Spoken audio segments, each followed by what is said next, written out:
go entirely to plan. There we should be up here shortly. But in any case, yeah, few things top of mind here for you today. Still more aftermath, but more policies being gotten into here when it comes to what has been discussed and might come out of the recent national political visits. But then also with the Texas legislature now getting more into gear, some interesting questions, some political posturing, not too many like actual bills just yet, because those will take some time before we actually start hearing the floor debate that way. But there was a question about how leadership would be appointed within the chamber, and the the re-elected Speaker of the House setting down some things that way, and also a big new surplus number. We had talked about like 20 billion in change before. Well, that number roughly doubled, just adding a whole lot more fuel to the fire that will really push this. I think this whole next session of the ongoing session of the legislature, I need to correct myself, get used to it, just to that whole next level. Plus also some interesting changes and updates to what is going to be going on with at least part of your utility bill in the borderland area, at least what's serviced by the El Paso water, the water utilities in our area, and what that might mean. One plan being thrown out and another one kind of a blanket policy put in. We'll also be talking about that and a whole lot more, including the policy positions and the concrete things being asked about and for by local and regional, both elected officials and leadership of different organizations in the midst of and aftermath of these national visits, plus new shelters opening up and new processing facilities. So a whole lot more to break down for you today as we delve back into all those issues. So if you are up with us online in all the places that we should be over there. Robbie Flores, Flaco Jimenez, and Monica Cervantes already dropping those likes and reacts. Also, of course, we mentioned those places because you can add your 2 cents, add your comments over there. Definitely prefer those. Eric von Holstein Rathlow demonstrating very nicely with the thumbs up. Do appreciate it because, of course, we want to have a discussion about the things. And if you're wanting to add your 2 cents, add your commentary, that's one of the better places to do that. Always end up preferring stuff that's more or less about like what's going on here. I mean, we certainly do the Friday thing. That's coming up. Don't worry. But in the meantime, a lot of stuff going on here that we definitely need to break down. So, couple of those things. At least one thing I want to mention here right off the bat is what's going to be going on with the El Paso Public Service Board. We're going to talk a little bit more about that, but an update coming actually since we recorded the interview. We're talking about some of the potentials and what had been brought up there, but a new fee that is going to be going more or less across the board now, starting in March of this year. So that'll be fun, breaking down some of those further details about $9 for all residential customers, pretty much, again, served by the Public Service Board, or that's the vote being done on, but serviced by water utilities. We'll have more on that from our news partners as well. One other thing I want to mention is, particularly since it has been doing a lot of heavy lifting, El Paso and Fighting Hunger Food Bank receiving a $150,000 grant.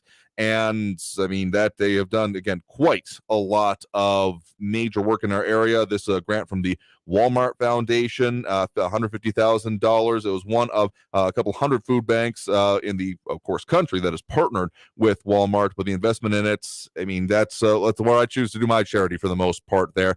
And yeah, it's they've done just a lion's share of the work of dealing with hunger in our area. John Browsleton bringing up another major issue that has, okay, maybe not totally just locally, but him putting it, hopefully no one tried to fly today commercially.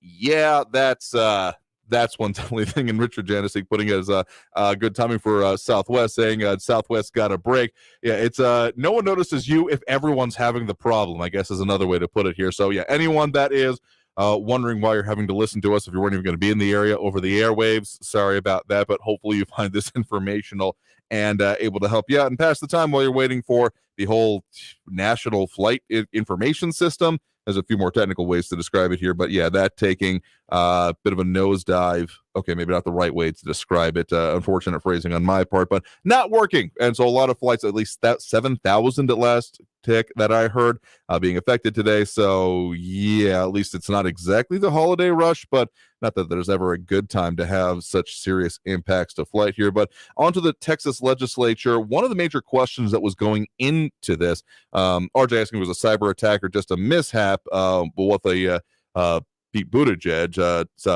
Secretary of Transportation, was saying that it was essentially a glitch in the system. Me paraphrasing him, not his exact words, but I'm sure investigations will be launched in the midst of this, because Yeah, you can't be doing that if it can affect all of these different things. But again, Texas legislature, some of the stuff that's coming out at the start of this session, again, no real like the major bills just yet.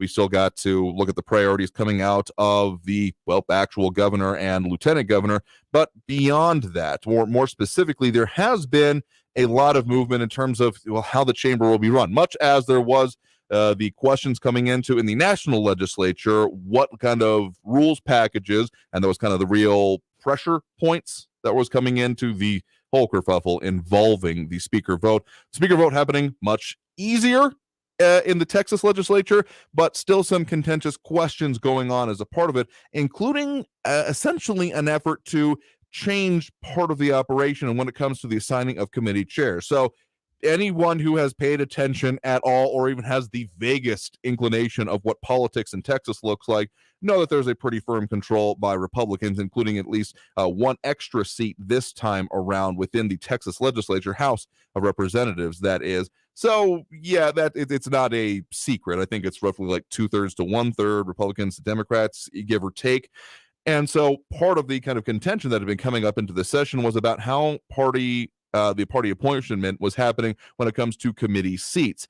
Now, this may be somewhat surprising that in the Texas legislature, particularly the House of Representatives, works a little bit differently. We got the whole once every 2 years thing, but then also there's an interesting sense of, I'm not exactly going to put it on the burden of the phrase bipartisanship, but willingness to work across the aisle. I know that I'm probably splitting hairs here, but let's just say, as much as bipartisanship is often seen as a four-letter word in political circles, it just hits different. And so there was been and had been a tradition in recent speakers of the House of appointing not solely based on party allegiance, but also on seniority to the chairs of it. A concrete example I can give here, not exactly of a party, of a committee chair, but of again, spirit across the aisle, was the previous time when State Rep Joe Moody was named the Speaker pro tem for the, again, Texas House of Representatives. Now, of course, he was had that rescinded from him when it was the most recent, in the last session, if you recall, the decamping to D.C. that happened for a while in order to end the quorum here. So there had been a push at the start of this legislative session in order to have the rules packages go on that it would be entirely apportioned based on party allegiance. So Republicans maintaining and therefore securing control of all of the different committees. And House Speaker Dade Phelan, Republican out of Beaumont, getting his next term secured in the pretty handy vote. It was like 140 something to 3. I don't remember the exact number offhand. I know about the 3 for sure. Secured his next session as the Speaker of the House and basically said, no, we're not doing that because, again, speakers of the House in general have a interesting, if underrated, amount of power when it comes to just how the general processes of their chamber are going to go through. So he said no to that. But what he did end up going forward with in terms of the rules package was penalizing future quorum breakers, reading directly from the article title there from the Texas Tribune. So, I mean, the overall rules package does end up having a vote on it by the chamber. 123 to 19 is what this actually ended up passing upon. Quorum breakers can now be subject to daily fines and even expulsion from the chamber. So, I mean, it's not exactly we'll let bygones be bygones. There's a little bit of, okay, we're going to not let that happen again. But also, one last thing I want to mention here before we get to that first bit, that first interviews that we have for you today, is that what's going on with the budget and the surplus with it, because, I mean, that $188 billion total amount is interesting, but let's just say that the actual difference in between the different sessions going on right now is that there's actually looking at a $49.7 billion surplus from the last legislative session, more than what the previous costs were. So it had been estimated about 20 in change, and now we're, let's just call it damn shy of 50 billion, yes, with a B, billion dollars at stake, or additional, might way to put it, for this legislative session. Yeah, I still stand by my contention that this is going to be just more gas in the tank, just jet fuel on the fire for whatever is going to happen this session, whether it ends up being the kumbaya one, a contentious one, that still remains to be seen. I just think that anything that's going to be happening and it's going to be ramped up to 11, as there is just a whole lot more going to be poured. Just more fuel for the fire is the only way I can think it here. And some of the questions that have come up with that, including like how does that number come about? That's a question I keep getting asked. The actual, at least part of the answer coming from that, the Texas Controller of Public Accounts, Glenn Hagar, said that some of that is due to inflation because, I mean, things cost more, so there's more money there. But he's saying that it's primarily driven by economic growth and the fact that most of these things, the way that Texas gathers its revenue, are excise taxes. So taxes on things people are doing or using. Think your sales taxes, vehicle registration, fuel surcharges, those kind of things. And, well, that in the aggregate, there's more of it. So, yeah, some of the things that have been already put forth as those priorities include infrastructure improvements, of course, the state efforts on immigration and border security. But, of course, the taxes have also been discussed, but that'll be a little bit further on. But, again, all of this is just adding a whole lot more. And I think that the debates on it will end up being that much more intense this time around. But let's go ahead and take that first break of this hour right now. Coming out of this, we're going to be talking with Stephania Seifert, investigative reporter with our news partners there at KFOX 14, about some more of the kind of what is substantively coming out of the recent national visits, both from the president and more recently from the group of senators that came through those 8 bipartisan groups. So we'll talk further about that, what kind of the aftermath is, as well as the new facilities that are coming online and the potential need or lack thereof for them, what the numbers show as of today. So stay tuned. More Talk El Paso after this break. I am your host, Andrew J. Polk. Phone lines open a little bit later in the program, as we usually do, but otherwise, a lot of comments coming on. I'll review some more of those here in just a bit.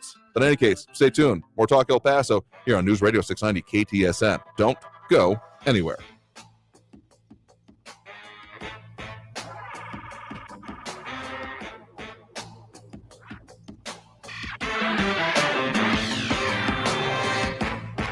Traffic all day. News Radio 690. An earlier crash on Joe Battle southbound at Montana Avenue exit's already been cleared. All the lanes are back open there, and the backup is disappearing too. On the 54 southbound McCombs to Kenworthy, it's an 11-minute delay. Zaragoza is slowed northbound from the Loop to Montana with 15-minute delays. And watch for an injury crash on North Loop Drive eastbound at Yarborough. Kerry Edwards, El Paso traffic. Winning $1,000 incites all kinds of emotions. Are you kidding? No way. What to do with it is up to you. We're going to Key West, that's it. What are you, nuts? We're going to Atlantic City. Listen for your chance to win $1,000 with inflation compensation. Listen for your chance to win $1,000 every hour from 9 a.m. to 5 p.m. Enter the nationwide keyword at ktsmradio.com for your chance to win. Brought to you by Sunland Park, Chrysler Dodge Jeep Ram, where buying a car is fun. This report is sponsored by Progressive Insurance. Progressive Commercial Insurance flexes to fit your business needs, from quick repairs to adjustable coverages and even payment options. Progressive Commercial makes it easy to get what you need. Quote today in as little as 6 minutes at progressivecommercial.com. I never write reviews, but Navage is so amazing, I had to leave one. Nothing's ever cleared out my sinuses as well. I'm blown away by how Navage works. That's a review from Carrie, and it's one of over 100,000 online testimonials praising Navage. I'm Martin Hoke, the inventor of Navage Nasal Care, and I've talked about flushing out allergens, viruses, mucus, and germs. How Navage's powered suction can help you breathe better, and how your nose is the body's air filter, and Navage will clean it out. But don't take my word for it. What do people like Chad say, who wrote, Navage has helped clear out my nasal passages every single night. My wife says my snoring has gone way down. Snorefest be gone, unquote. Navage is the all-natural solution trusted by over 3 million customers to help you breathe better, sleep deeper, snore less, and stay healthier without drugs. Navage is available at Walmart, Walgreens, CVS, Rite Aid, Bed Bath, Target, and online. Navage, N-A-V-A-G-E. Clean nose, healthy life. Hey Texas! This time of year is all about coming together and enjoying time-honored holiday traditions or starting your own. This winter, make sure your fellow Texans, especially those with a serious mental health condition, know how to stay informed and protected from increased COVID-19 risks associated with serious mental illness. Getting vaccinated is pro-Texan protection against COVID-19. Visit www.vaccines.gov/search to find a vaccine provider near you. Make a New Year's resolution that's easy to keep. Help protect your identity and finances with LifeLock Identity Theft Protection. LifeLock detects identity threats you may miss on your own. And if you become a victim, LifeLock will work to fix it. No one can prevent all identity theft or monitor all transactions at all businesses. But LifeLock by Norton makes it easy to help protect yourself. Join now and save up to 25% off your first year. Go to lifelock.com. Use promo code NEWS. News Radio 690 KTSM. Live from the KTSM AM 690 studios, it's Talk El Paso with Andrew J. Polk. To be a part of the show, follow on Facebook at facebook.com/Talk El Paso. Now here's your host, Andrew J. Polk.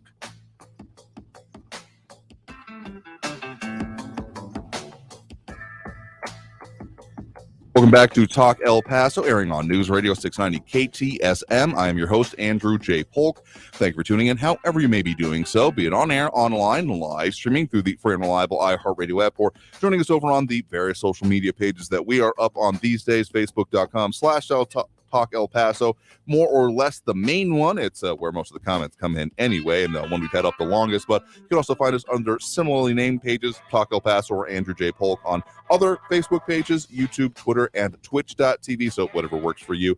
Keep those comments coming, as we're going to keep, of course, those going throughout the entirety of the show. Phone lines a little bit later, as we usually do. But in the meantime, we are joined now here in studio by Estefania Seifert, investigative reporter with our news partners there at KFOX 14. Thank you very much for joining us here. We're in person for the first time this year, so happy belated 2023. Thank you. Very happy to be here. And I know it's been a while, but I'm excited to be back. Thank you. Absolutely, because end of the year and the time around, they've had you in a lot of different places that people have been watching y'all's airwaves. So people maybe, if they've had that experience, maybe somewhat familiar with the fact that you've been filling a lot of capacities. But glad to have you back here now to talk about both some of the big things going on around town, as well as some of the big stories that you are working on. Of course, we usually end up talking with you about some of your investigative work, and we'll get to that a little bit later. But this has been a very busy start of the year, and particularly the last couple of weeks, both in anticipation and now the aftermath of a couple of significant national political visits. Of course, we did have President Joe Biden come through town on Sunday, but that wasn't even the whole of it. We then had a bipartisan group of senators led more or less by Texas Republican Senator John Cornyn happening earlier this week, Monday, and there's still a lot of interesting kind of aftermath to go through there. So we only mentioned it kind of briefly on the program because we didn't have the same kind of total coverage, but y'all certainly did. And so that visit is significant in a couple of ways beyond the places that they went to. Specifically, they had some meetings over at the former Bassett School. And, of course, y'all's anchor, Robert Holguin, was part of the coverage on that. But then beyond that, there were some specific policies that were brought forth there. So at the very least, in the overview, I mean, 8 senators coming through town is a significant thing on its own right. Right. And they also toured a processing center and one of the ports of entry, the Paso del Norte port of entry. Ultimately, what they wanted to do was get the perspective of the people who were involved with, the migrant situation here in the community. And they're trying to figure out what can be done with regard to the surge of migrants, and if there's anything that they didn't already know that they could have learned from here to help with trying to get some sort of immigration reform. And so one of the things that was brought up, there was Ruben Garcia, who's the director of the Annunciation House, brought up his concern about for NGOs, that they provide some sort of, shelter or housing for these undocumented migrants. And so he brought up the question, is that a concern for us, that we're doing something, that could get us arrested? What do we do about that? And so he posed that question. And there were other, people involved in that meeting, as well as El Paso Mayor Oscar Leeser. Of course, we've seen El Paso County Judge Ricardo Samaniego has also been involved in that as well. Right. Bishop Mark Seitz. So it was just an overarching conversation of, what is happening? How are you all dealing with it? And what is it that needs to be done in order to address this? Because it has been, a bit of a strain, for these NGOs and for the community, just because it was a big, it was a surge of migrants, which I don't ever really recall myself as a journalist covering something like this or seeing it to this magnitude. I think I remember back in 2016, we had a migrant surge, but it did not look like what it looks like now. And so I think that's why the conversation has become so big and why it's become national and why we're seeing so many, visits.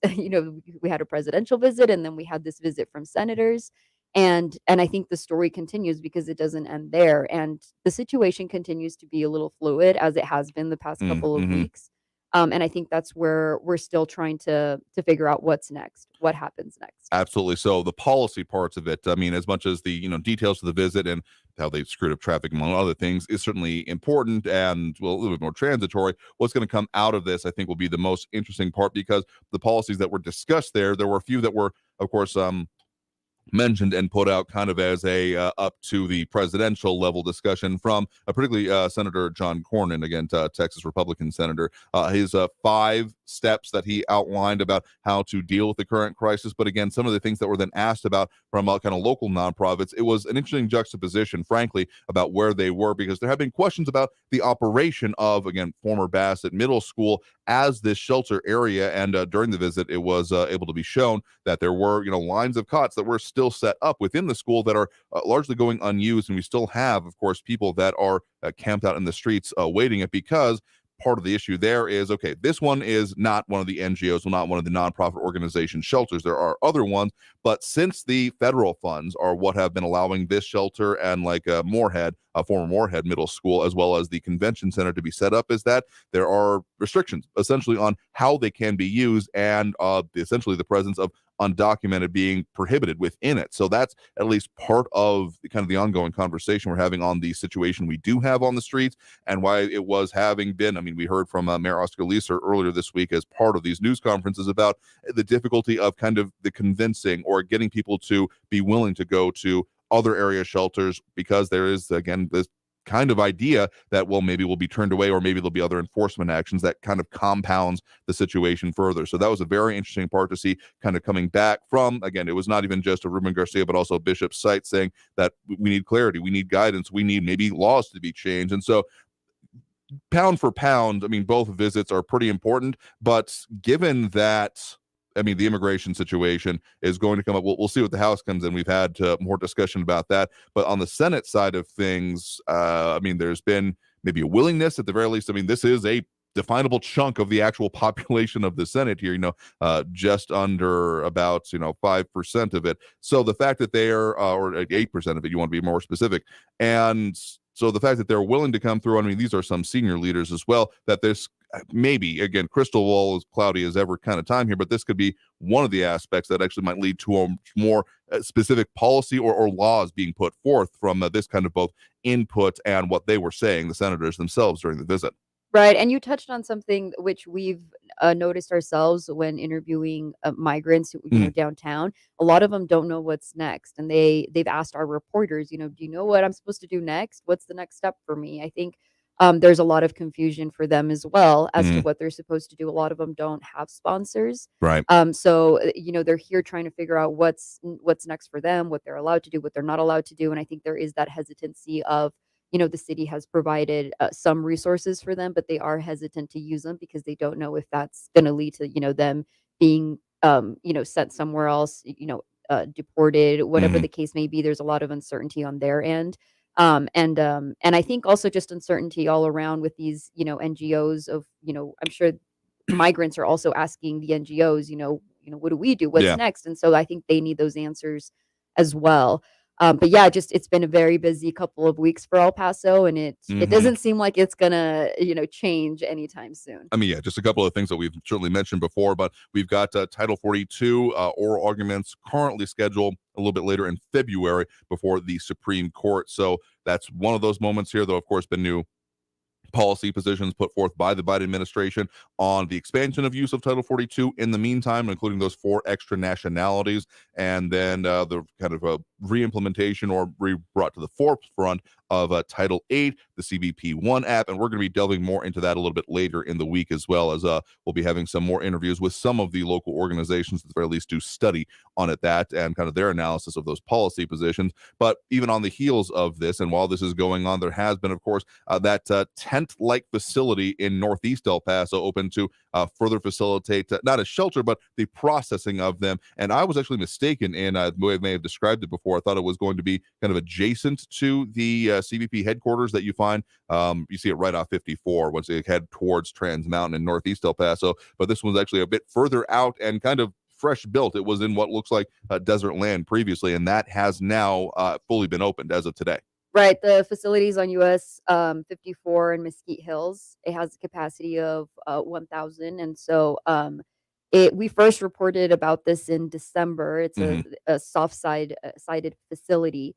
And according to CBP, the facility's primary purpose is to, process migrants in an expedited manner, if you will, the ones who are in Border Patrol custody. And it is a temporary facility.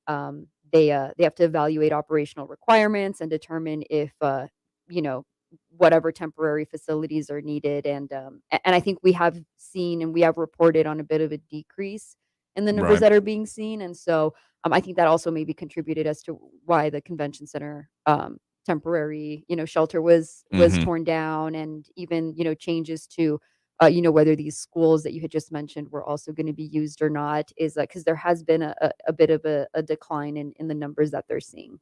I mean, yeah, according to numbers that we've been following, of course, from the city of El Paso, updated as of today, showing that, yeah, we definitely had the high water mark in the second to the 50th week of last year. So that was the second to last full week of the year. And it's gone down since then. And last week, a total number that we're looking at actually being recorded about was 1,714 from the city of El Paso. So it's been dropping. I mean, it's been almost an exponential drop so far as different policies have been going on, as we've seen both state and national efforts changing when it comes to policies. It was put in place, CBP1, all of that. So that has definitely been a very much in flux situation, but given the fact that there's still this kind of limbo in place, I don't think it's unreasonable to expect that we'll still probably be seeing continued fluctuations in this.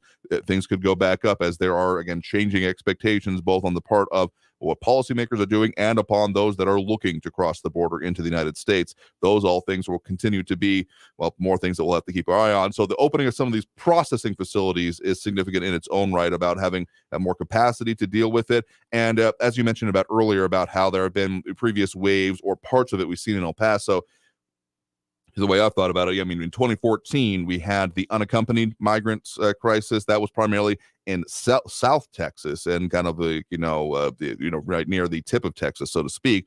But then we did have, in 2016, we saw other large groups, and we kind of seems like every 2 years we have some new change or a substantive different way that these things are occurring when it comes to immigration and border security. And the previous way it's kind of been here in El Paso is that we've been one of the peripheries. Is that even with the unaccompanied minor crisis, I was doing some reporting at that point in time. It wasn't that it was solely unaccompanied minors that was the bulk of them. There were still some family units, and what essentially CBP was doing at that time was saying, all right, we're going to bring them to El Paso and we're going to process them where they are. We're going to put them on buses or planes and bring them here to be processed through the relatively unburdened facilities here in El Paso. And that's why we saw, and even 2016 was a similar way, because, well, that's why there had to be kind of temporary shelters or kind of nonprofit processing centers, so to speak. I had a chance to go into some of those, including runs by Annunciation House at that point in time. And there, the focus was very much a kind of temporary housing, temporary needs, but keep them moving to wherever their support networks were. And then also the fact that you bring up the idea of sponsors here, that's another kind of one of those changing factors we'll have to keep our eye on, because even the definition of what that is under the CBP One app is very different than the way kind of sponsors have been using, which is it's kind of a shorthand for where your support network is, where you've got people, where you can then end up finding a house, job, food, clothing, shelter, all those kind of things, as opposed to something like official and filed. So influx is the shorthand that we're going to keep using for a while now, it does seem like. Right. Yeah. And I mean, you had mentioned the location of this off-sided facility, and the reason that officials say that they chose that facility is because it is central to the El Paso sector of Border Patrol stations throughout West Texas as well as New Mexico.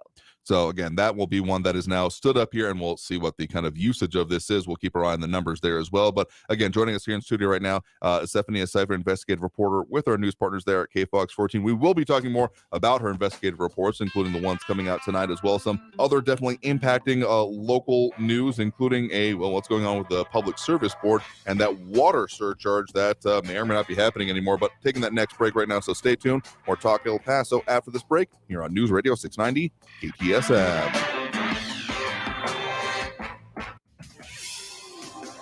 El Paso's News Radio 690 KTSM.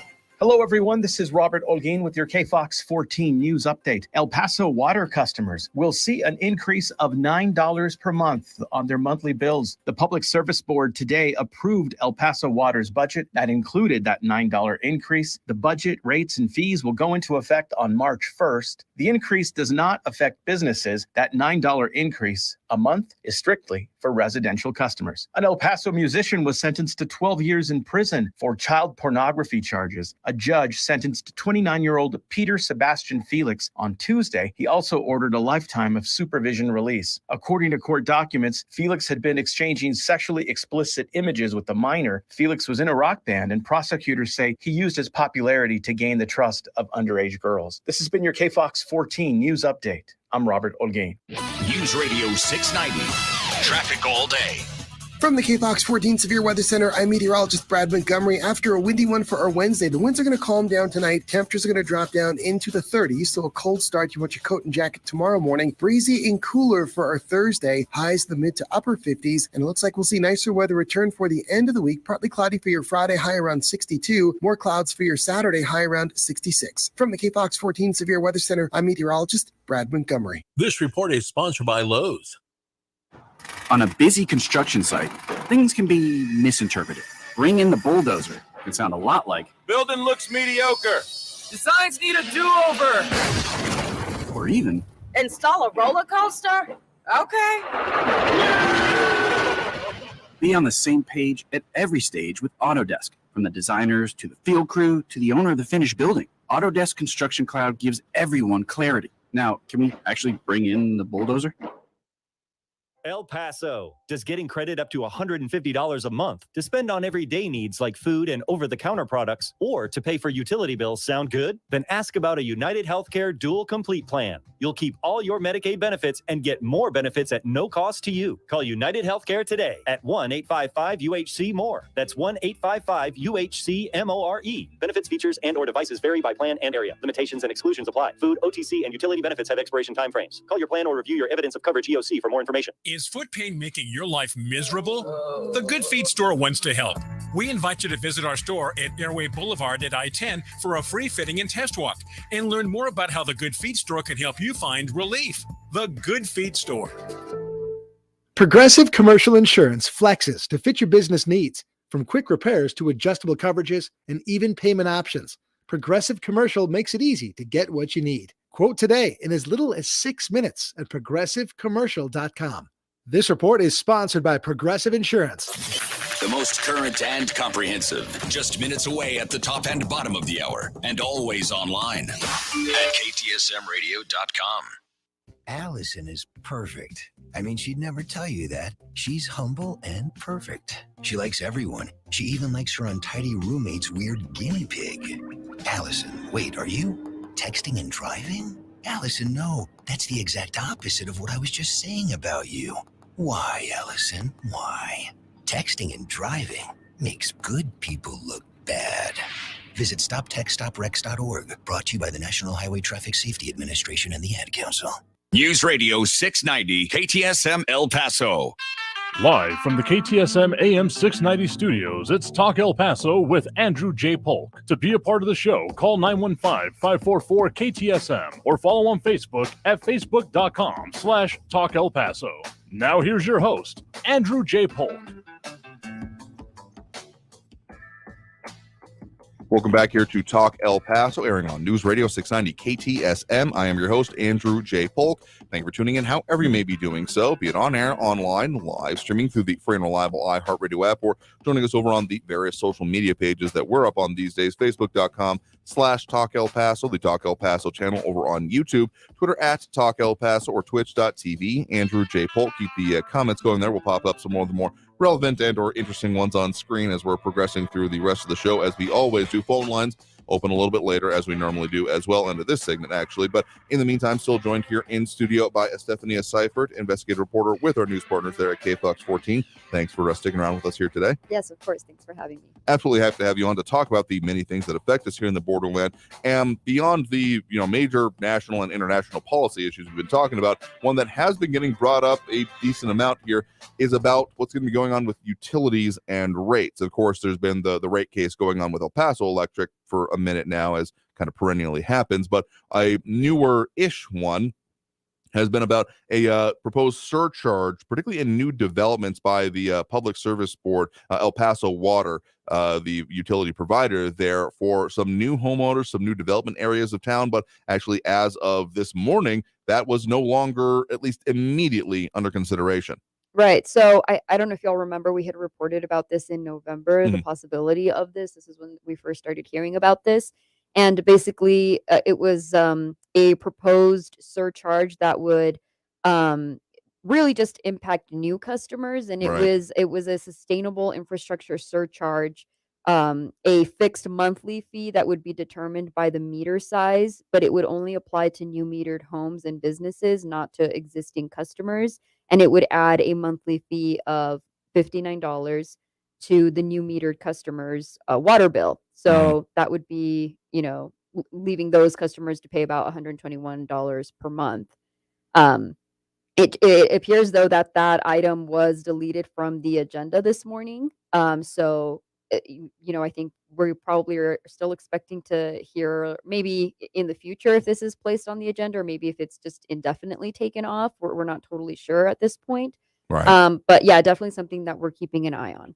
And so this would have, if approved, it would have effectively kind of doubled the amount that is paid there. I mean, that $59, again, though, it's roughly half of that $121 total amount estimated for the fees for an average customer. So, essentially, the way this had been put forth previously, including the fact that Art Duran, El Paso Water's chief financial officer, previously saying who should pay for growth-related projects, a question that has lingered for years. So it was kind of being put towards that. And again, yeah, this has been being proposed since, again, last November. And so there has been, again, some people have been bringing this up already as is this concern? And well, essentially what El Paso Water is saying is that this would help pay for the infrastructure related growth. I mean, it's been an issue for a while now. Anytime you start talking about development, particularly outside of city limits, and the way things are being put together, the way we still continue to see, I mean, with pandemic slowdowns and all, development on the outskirts of the county. I mean, that can even be seen just through the way there was the census changes and the way that city council districts had to be changed. The ones that saw having to be made into smaller districts because they have more of the population now were the outskirts, either northwest, northeast, far east, the kind of Zaragoza triangle, as I consider it there. So yeah, those outskirts areas are the ones that are seeing the most pressure on developers and therefore the utilities that come along with it, because oftentimes it's not as simple as, okay, just extend the, the water main and sewer lines out that much further. There's more infrastructure costs that come with it. So that's kind of the upshot of this, as well, is that this being deleted from the agenda now certainly doesn't mean it can't be come back later, but that essentially that pressure of the cost of utilities has not gone away either. So this may be, if not puts on something on specifically new development or new connections, like you were saying, that this could be something done more generally. At least that's part of the speculation and the concern that has been a part of this overall discussion.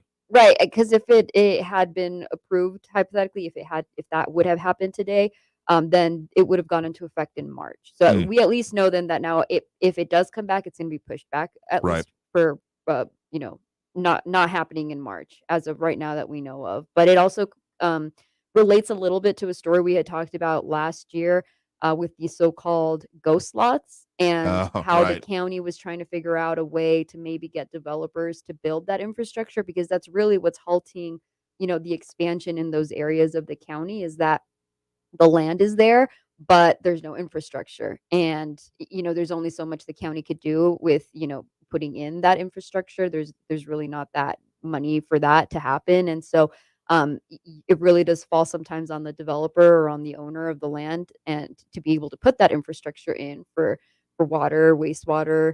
And I think that's been the dilemma with some of even like the colonias that we've seen out in the county too. So yeah, definitely, a big issue for people who are, in that part of the county, or even for new customers potentially, if this does end up going back on the agenda.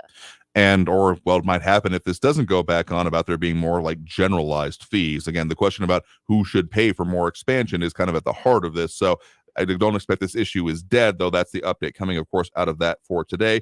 But of course, again, joining us here in studio, Stephanie Seifert, investigative reporter with our news partners there at KFOX 14. You do have your own investigative reports starting up new again for this year, right? Going back to some other kind of revamping or taking a fresh look at some topics that you've previously explored, but kind of in a larger sense, right? Right. So, I don't know if y'all remember, I've done a couple stories on Sun Metro and some Sun Metro buses involved in crashes. And so, with the end of the year, we took that as an opportunity to, request all of the number of crashes involving Sun Metro buses for 2022, and then compared that to the number of crashes in 2021, and then even just up 2019. Even I know 2020 was a difficult year to gauge just because the pandemic did stop a lot of routes, and so a lot of buses weren't in circulation, and so all of that information will be in my story tonight, and also Sun Metro's response, Of course. on what they think of the numbers and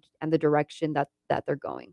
I mean, any system involving humans it's never going to be perfect because that's the nature of humans, but trying to make sure that they are as least harmful as possible. I mean, it's not usually the way you think about this, but when you start talking about like risk management or how you're putting forth systems, making sure that that is a part of it. Well, if you're not thinking about it, that means that you're not controlling it essentially. So I'll be very interested to see what you come out with on what really they're putting forth to try and, make these situations less bad as much as possible. Right. And I mean, there have been several stories that we've covered on All right. this and the training that has gone into, trying to get more bus drivers because there is a shortage. Absolutely. What they were doing with that.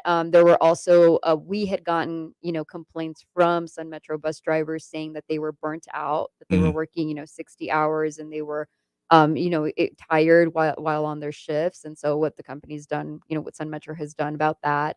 And so all of that just kind of it culminates right to like this story of, okay, so this happened last year, all of this happened last year, so moving forward 2023, what's happening, what are you all implementing, and have you all seen any changes in the recent months that you've made, maybe these changes to training or changes to how you all operate.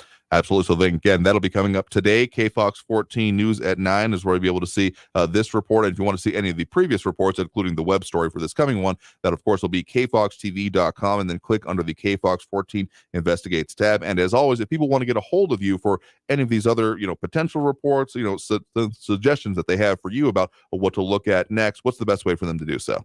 They can email or they can find us on social media. Email is EYSEYFFERT@kfoxtv.com. Again, it's Stephanie Seifert, investigative reporter with our news partners there at KFOX 14, checking in as we do most Wednesdays. Thank you very much for coming to talk with us about some of the big things going on in the community and the new reports that you have coming out here today. Yes, thank you for having me. And with that, we'll go ahead and take that next break and go ahead and open up those phone lines as I promised that we would do. So if you want to get on the line, phone lines open now. That number to dial is 915-544-5876, 915-544-KTSM.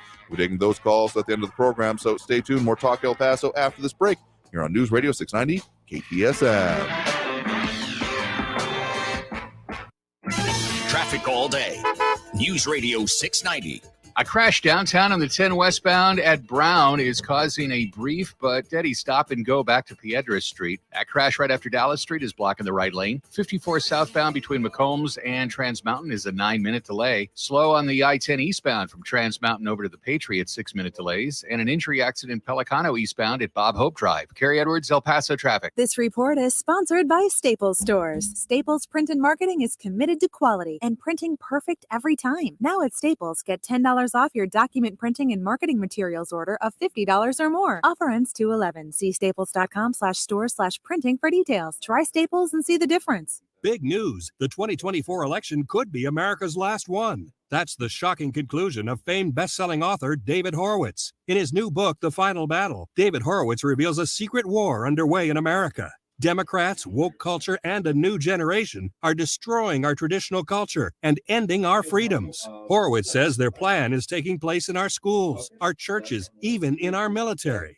This week, you need to watch David Horowitz on The Chris Salcedo Show as he reveals the real threat of Biden, Obama, the big media, and more. Horowitz names names. So tune in today to Newsmax for Chris Salcedo's special with David Horowitz. And make sure you get a copy of The Final Battle. Newsmax calls it the most important book of 2023. It's in bookstores everywhere. Or check out the free offer and save $28. Just go online to finalbattle611.com. That's finalbattle611.com to get your free copy today. Hi guys, it's Mark. Are you struggling with erectile dysfunction? Did you know that a major medical breakthrough is now available and it isn't a pill? Today, Wednesday, January 11th, we're running a one-day special you won't want to miss out on. Northbrook Medical Clinic uses the most powerful form of wave therapy. This is a technology clinically shown to repair blood vessels and improve blood flow. It's backed by 60 clinical studies, including from Cambridge. If you're ready to regain that spark in the bedroom, today is your day. Call us now and you'll qualify for the assessment and ultrasound totally free. You'll also get a gift that can produce rapid and powerful results in the bedroom in minutes. You're going to love that one, guys. Trust me. And today only, we're offering 5 tune-up treatments to our patients free. This is an unprecedented offer worth hundreds of dollars, but call today and qualify totally free. Call 915-529-9000. That's 915-529-9000. Guys, put a stop to your erectile dysfunction and get your life back. Call Northbrook Medical Clinic now to qualify. This offer ends today, Wednesday, 915-529-9000. Hey Texas, did you know that individuals living with serious mental illness are more susceptible to severe COVID-19?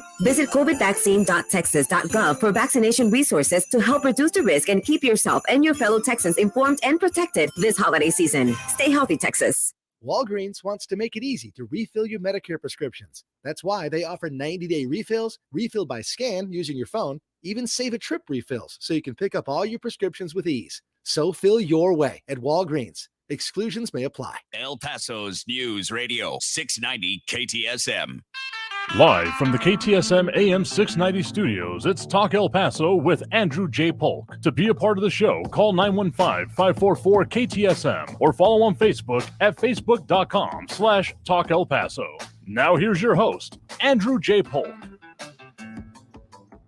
Thank you all so very much for joining us here for Talk El Paso, airing live on News Radio 690 KTSM. I am your host, Andrew J. Polk. Thank you for tuning in, however you may be doing so, be it on air, online, live, streaming through the free and reliable iHeartRadio app, or joining us over on the various social media pages. A lot of conversations going on over on our Facebook, YouTube, Twitter, and Twitch, and those dropping those likes and reacts. We do appreciate just in brief right now. Ida Beza Gardner, Ion Grimm, Richard Janisic, Robert Haynes, Robbie Flores, Flaco Jimenez, Monica Cervantes, and Bernadette Banda Cole. Some interesting, different conversations, both on topic and different there, including what's going on in our area, what's going on with the flights as well, and about some other things that have been going on around social media. Okay, we might reference at least one part of that coming up here, but of course, we do have those phone lines open full up at the moment because, well, that's pretty much how this works. 915-544-5876, 544-KTSM is the number to call. If you want to squeeze on the line a little bit later, let's get to at least one here before we get to the top of the next hour. We do have Raul in the Northeastern line with us here right now. Raul, thanks for joining us. Hey, Andrew. I saw and heard the interviews of Mayor Legislature and Congressman Escobar on the immigrant crisis, and they were really, really good. I was very impressed by their responses to the reporters' questions. And, you know, I was also impressed by the story that Mayor Legislature told about putting together a book of photos of the immigrants that he showed to President Biden. And I think the Biden administration is trying to do the best they can under the very difficult circumstances.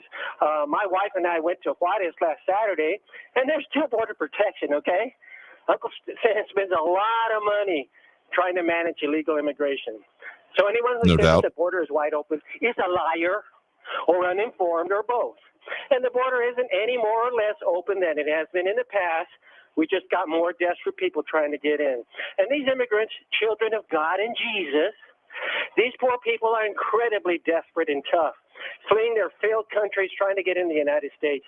You know, they remind me of the tough English who founded this country, fleeing warring kings and religions and no available land. You know, I would trade any of these immigrants over the Trumper insurrectionists and Capitol attackers like the Prop Pendejo boys or the Oath Keepers whose leaders were found guilty of seditious conspiracy, or any of Trump's co-conspirators and any Trump supporters. Now, Andrew, I see your contrarian opinion that Trump isn't responsible for the attack on the Capitol.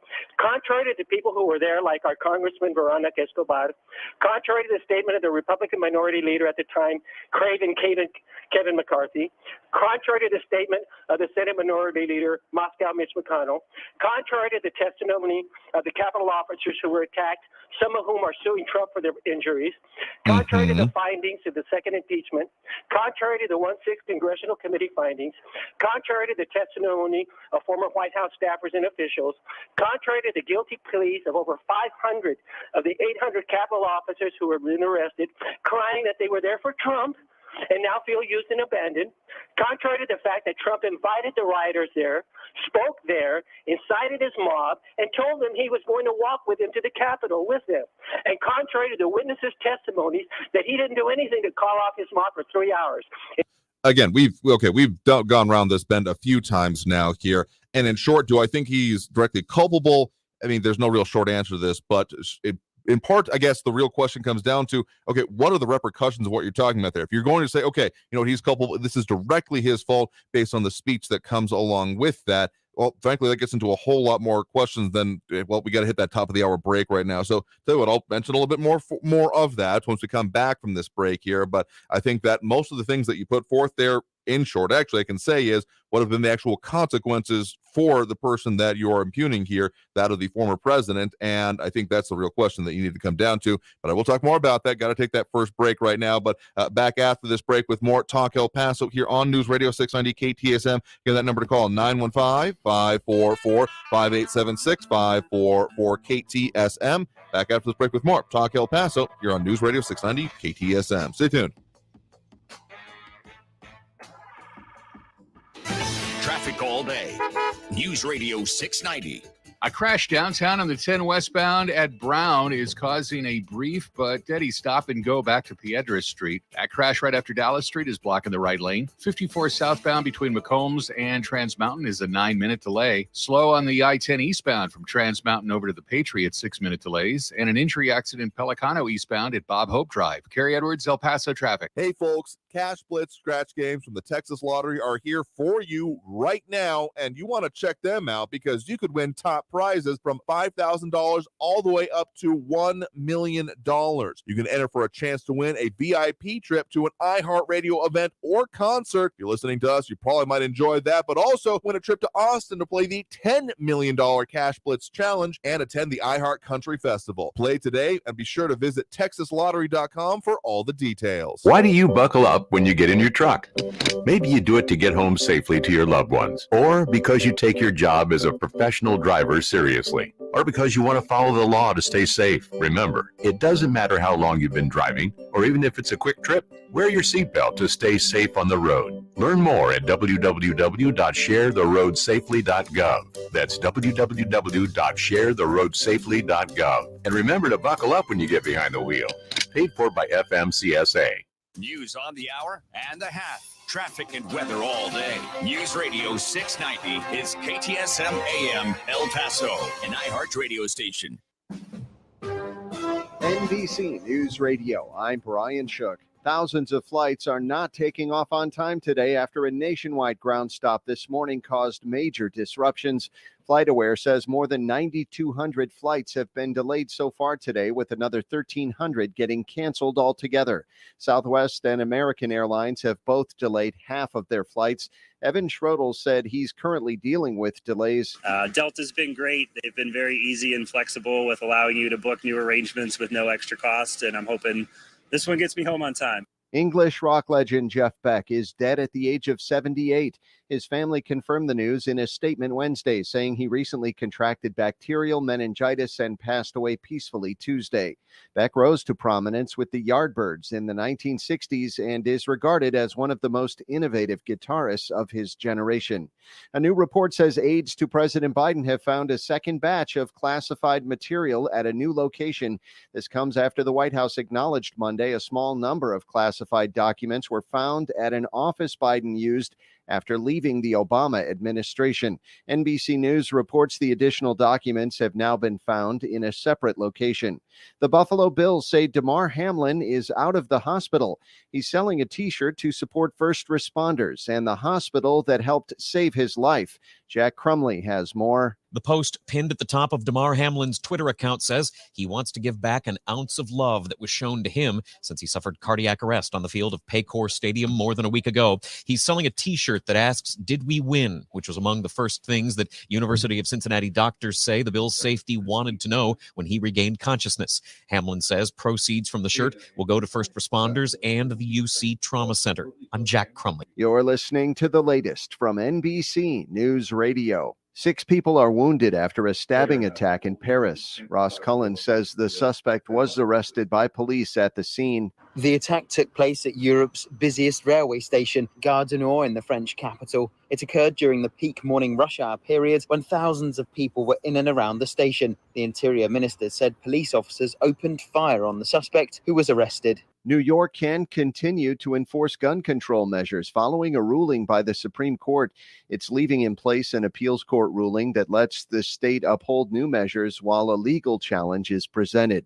The U.S. Consumer Product Safety Commission plans to take action to address the pollution from gas stoves, which can cause health and respiratory problems, potentially banning gas stoves. Aaron Real reports. Natural gas stoves used in about 40% of homes in the U.S. emit air pollutants like nitrogen dioxide and carbon monoxide at levels that the EPA and World Health Organization have said are unsafe and linked to respiratory illness, cardiovascular problems, cancer, and other health conditions. The Association of Home Appliance Manufacturers, a DC-based trade group which represents gas range manufacturers like Whirlpool, says that cooking produces emissions and harmful byproducts no matter what kind of stove you use, saying, quote, ventilation is really where the discussion should be rather than banning one particular type of technology. General Motors is giving the public a sneak peek at the upcoming electric version of the iconic Corvette sports car. The Corvette Ray teaser was put on social media this week as the automaker prepares to unveil the car on January 17th. That's the 70th anniversary of the debut of the first Corvette. The automaker told the Detroit News one of the reasons the company gave the sports car a mid-engine design was to allow an electric motor to be placed in the front of the car. Brian Shook, NBC News Radio. Now your chance to win $1,000. Just enter this nationwide keyword on our website. Bonus. That's bonus. Enter it now. This report is sponsored by Progressive Insurance. Progressive Commercial Insurance can protect your small business with over 30 coverage options, an easy-to-use mobile app, personalized discounts, and more. Get a quote in as little as 6 minutes at progressivecommercial.com. Discounts and coverage selections not available in all states or situations. On a busy construction site, things can be misinterpreted. Bring in the bulldozer. It can sound a lot like, building looks mediocre. Designs need a do-over. or even, Install a roller coaster? Okay. be on the same page at every stage with Autodesk. From the designers to the field crew to the owner of the finished building, Autodesk Construction Cloud gives everyone clarity. Now, can we actually bring in the bulldozer? Follow the Bible in a Year with Jack Graham podcast today. Begin your New Year's resolution with the Bible and see why millions have already started Bible in a Year with Jack Graham. This podcast was created to help you solidify your faith as you experience the story of the Bible through live action recordings and emotional orchestral music. Listen to Bible in a Year with Jack Graham on the iHeartRadio app or wherever you get your podcasts. So, I'm a dog, and I just got adopted by this new human guy, and I'm starting to wonder how he got along without me. I mean, okay, something as simple as walking around the block. He's got this leash thing, and he puts me on one end and him on the other, and I'm just taking him around. I think he's afraid of getting lost. Without that leash and me guiding him along, I don't think he'd find his way back home. But it's kind of cute. A person is the best thing to happen to a shelter pet. Be that person. Adopt. Brought to you by the Ad Council and the ShelterPetProject.org. News Radio 690 KTSM. Live from the KTSM AM 690 studios, it's Talk El Paso with Andrew J. Polk. To be a part of the show, call 915-544-KTSM or follow on Facebook at facebook.com/Talk El Paso. Now here's your host, Andrew J. Polk.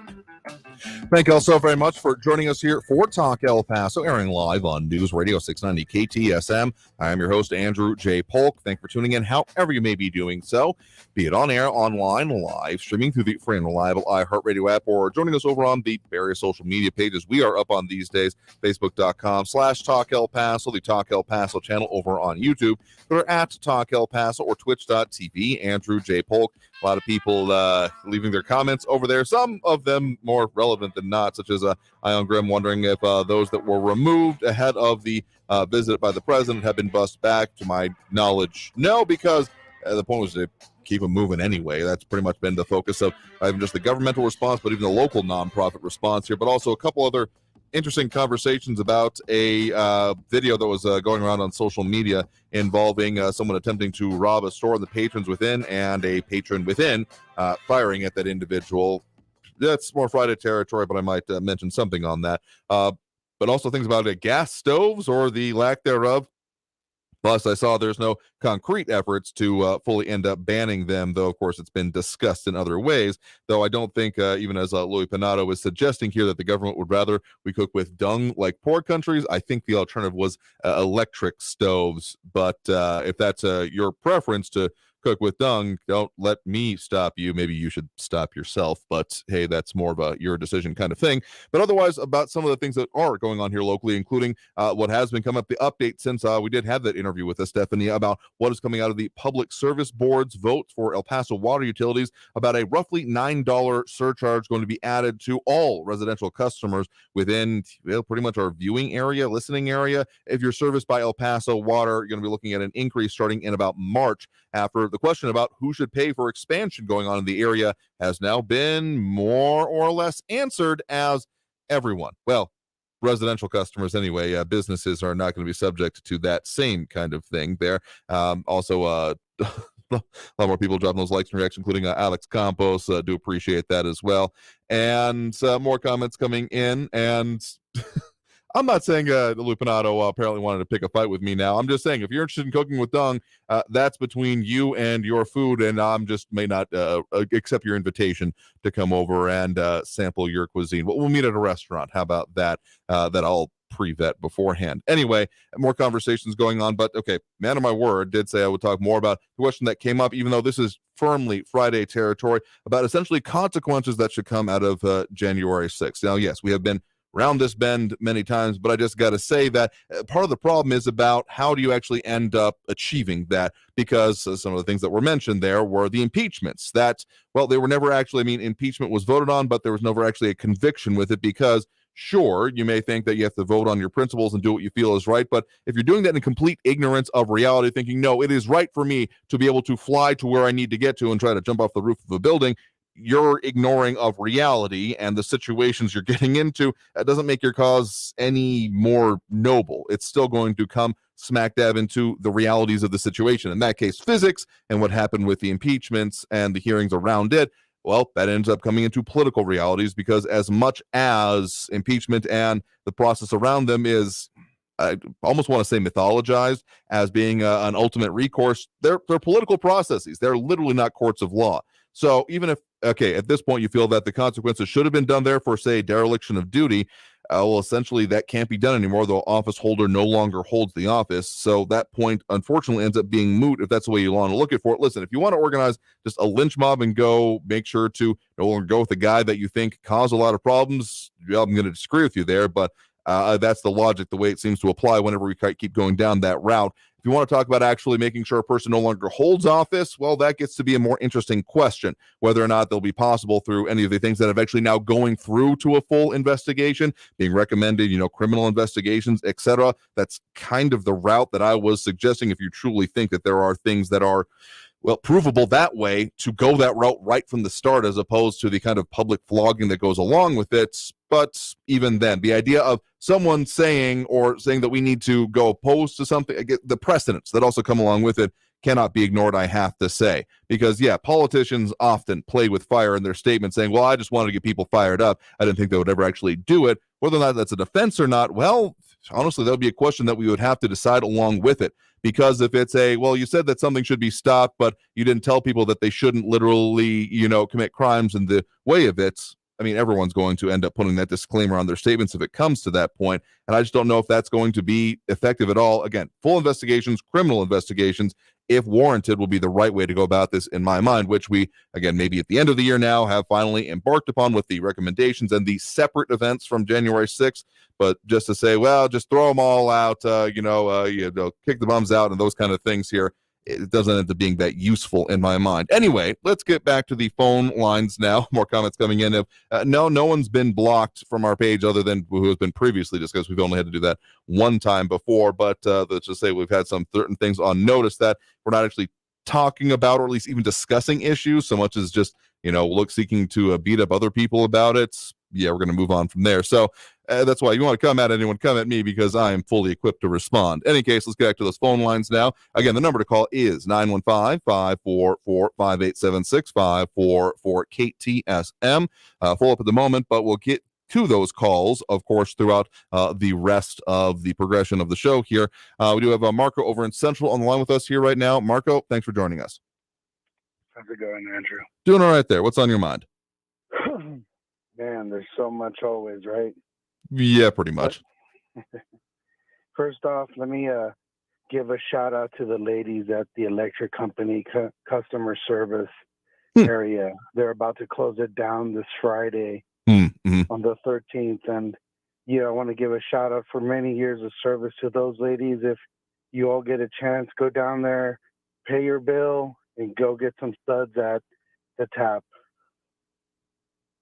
The reason I want no, go ahead.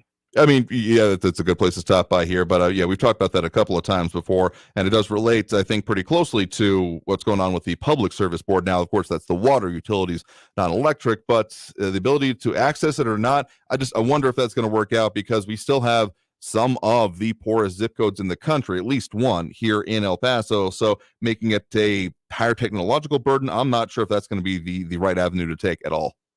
I think you and me are going to have a good discussion about that here sometimes in the next week. I'm going to put something together. Okay. A little bit more solid. Fair enough. But today I want to talk about the Potemkin village that Mayor Leeser created. I know Raul's sitting there. Oh my God, the mayor is so great. This guy is an absolute poser, and he should quit. He should honestly just quit being the mayor, because what he did was absolutely disgraceful. This man sent garbage trucks to take these people's clothes, their food. And he can't say that it didn't happen. It happened. It happened because people videotaped it. They showed it all over Fox. And we look like such astroturf because of Mayor Leeser. If he had any dignity, he would turn around and just say, you know what? I failed the city and I'm quitting. Because quite frankly, like I've always told you, you have to do evil so everyone sees it. And you have to be a heartless, I want to say that word, but I won't say it. Appreciate it. Because you know what? This is the other thing that is sad about this. This man, Mayor Leeser, is turning all of us in El Paso into de facto Satanists. Because honestly, I don't agree with the way he approached that. If I would have been the mayor, I would have been like, you know what? If it's that important to clean up the city, let's take this clothes that has been donated, okay? We walk around with this mantra, El Paso strong, because the people in El Paso believe it, because we're good. We have love in our hearts. The politicians in this city are so evil. And that's exactly why they were just like, let's just take it, throw it away, put it in the garbage, go get rid of it. And right now it's in some landfill.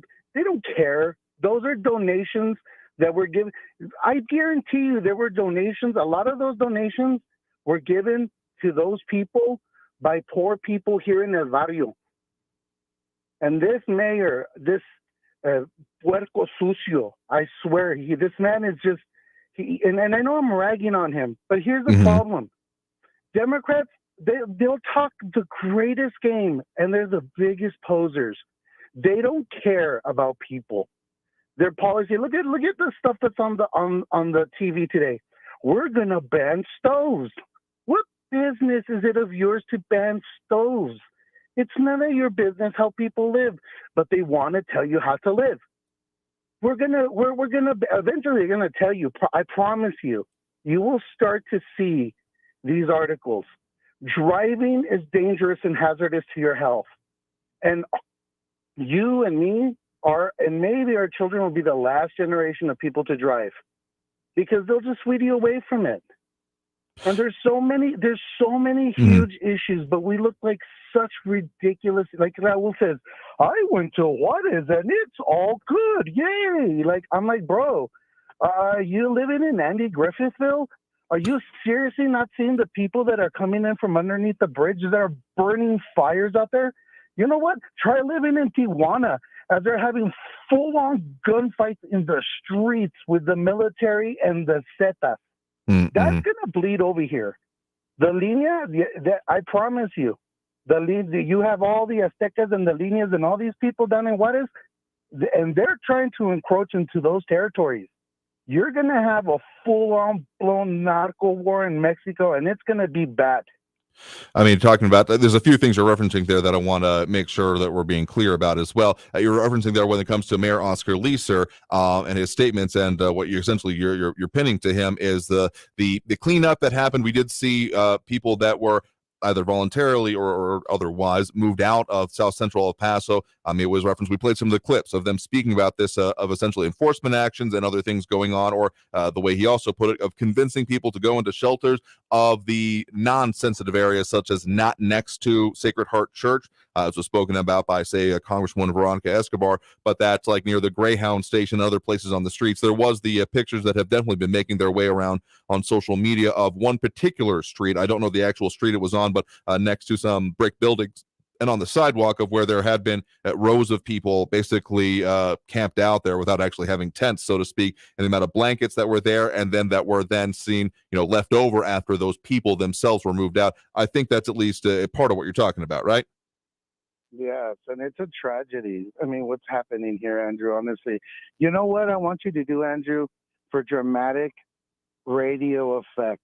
And of course, I always say this. I don't know if you have Google or if you have Siri, and just say Potemkin Village and watch the response that it gives back to you. Most people, they don't know what I'm saying. Right. And so let me define to you. The Potemkin Village is a fake village. Is a village created by the powers that be to show you that, oh, look, it's all beautiful. Nothing's happening here. Nothing to see. And, honestly, 42 minutes for the president to come down, grab some ice cream. Oh, look how wonderful, I'm eating ice cream. And he leaves. I'm like, these people are just disgusting human beings. I feel bad for the people that are coming over here because I hope those images are burned in their hearts. Because I talk to a lot of them. They come I own a restaurant right here by Sacred Heart Church. Those migrants come and talk to me. And you know what? I had a lady crying because they took the clothes that she had just gotten for her kids and they threw it in the dumpster. They threw it in the garbage. And she's like, I had just barely gotten all that clothes. And they didn't take it nicely. They took a lot of things by force.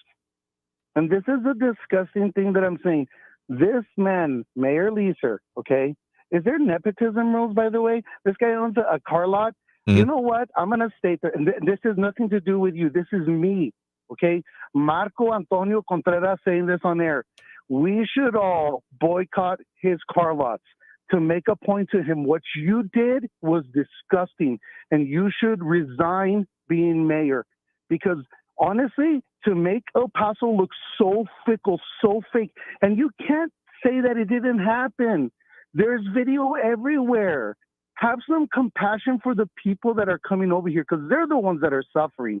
He gets to go home and be in his nice house with his nice family and everything, and these people have to live on the streets. That's the sad part. I mean, there were a lot of questions that came up even in the aftermath of the actual visit, the presidential visit that ended up coming up. I mean, it was actually the first question when I would have asked, but Bob Moore from El Paso Matters got there first here, got the first question out about essentially what had happened there, what was the authorization. So we have played some of those clips here, and of course, you're entitled to your opinion on what action you want to take or how you want to go about it there. So I will say this, the Potemkin Village, essentially the idea of a false facade presenting something that it isn't, is a powerful idea and powerful concept of how to interpret how certain things go through there. But I guess, we still have to keep our eye on, as we keep saying, how the situation continues to evolve when it comes to, if we're seeing further influxes, further people coming into, further people camped out on the streets. I think that if any policy should be put in place, particularly locally, it would be to try to avoid that as much as possible. People having to be on the streets, that is, because, even outside of the freezing temperatures that we are still kind of at least flirting with the upcoming forecast, it's a bad look. It's a bad way. It's not a good way to have this operate in our city that prides itself on a lot of things there. So I do appreciate the point in the call. You have a good one there. Love you, brother. You take care, okay? You as well there. So with that, getting close to that next break, one other thing I want to say here is about that he brought up in somewhere in the comments as well about essentially gang or cartel violence in Mexico. We're no particular strangers, particularly longtime residents in here. It hasn't really been a focus of this program since we've been on in that way. It definitely was as I was coming up here. Essentially, I know that there's generations of El Pasans that came up about, let's go over to Juarez because, the drinking age is your ID for that is a nice Andrew Jackson $20 bill. But that wasn't really a factor for pretty much my generation because of the violence that was going on there at the point in time. It wasn't considered safe. It wasn't considered, that there's always a level of things, mordida, all those things that go into it. But that going over there, you could be even potentially caught up or even targeted. And I will say this, that we've never particularly seen, the spillover of violence that is being talked about there, the idea of cartel violence coming onto this side of the border hasn't happened before. And I'm hopeful that that will continue, particularly when it comes to the idea of there actually being, forces or violence occurring along with it. Sure, there's been isolated things that can be pointed to, including, rock throwing and or specific incidences, but in any kind of programmatic way, I continue to hope that we won't see that here. But anytime we see these upheavals, the whole prison breakout that happened New Year's Day and the results that have come out of it, including the killing of one of the leaders that was involved in it, does raise the question of what does come next, because it's often not simply the presence of a cartel in any of these areas, but rather the power vacuum left by when leadership changes or there is a conflict between them that often ends up being the part of it. So definitely something on my mind as well. I will say that. But let's go ahead and take that next break right now. Coming out of this break, we'll get to more calls on the line, more comments as well. I'll be a little bit better with the comments there as well, including something from gone along those lines, like Eric von Holstein-Rathlow was mentioning. But got to take that break. Back after this break with more Talk El Paso. That number again, full of pretty well. We'll probably be through the end of the program, but if you want to try it again, squeeze in 915-544-5876-544-KTSM. Back after this break with more Talk El Paso here on News Radio 690 KTSM. Stay tuned.